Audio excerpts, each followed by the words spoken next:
Bangladesh premier লিগের পরের মৌসুমে ঢাকা দলের মালিকানা বদলে যাচ্ছে।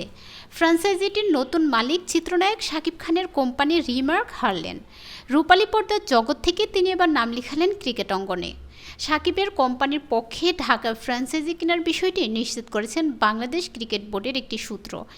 এই সূত্রটি বলছে, ইতিমধ্যে সাইনিং মানিসহ কেনার আনুষ্ঠানিক প্রক্রিয়া সম্পন্ন হয়েছে। প্রসাধনী ও হোম কেয়ার পণ্যের প্রতিষ্ঠান রিমার্ক হারলেন, আর এই কোম্পানিটির পরিচালক চিত্রনায়ক শাকিব খান। এর মাধ্যমে দেশের সবচেয়ে বড় ঘরোয়া ও টুর্নামেন্টে যুক্ত হচ্ছেন বাংলা সিনেমার এই সুপারস্টার। বিপিএলে বেশ কয়েকবার ঢাকা ফ্র্যাঞ্চাইজির মালিকানা পরিবর্তন হয়েছে, এবারও তাই হলো। তবে আদৌ সামনের আসরে বিপিএল অনুষ্ঠিত হবে কিনা সেটা নিয়ে আছে শঙ্কা। দেশের বর্তমান রাজনৈতিক বিভিন্ন পরিবর্তনের সাথে সাথে ক্রীড়া অঙ্গনেরও পরিবর্তন হাওয়া লাগা শুরু হয়েছে।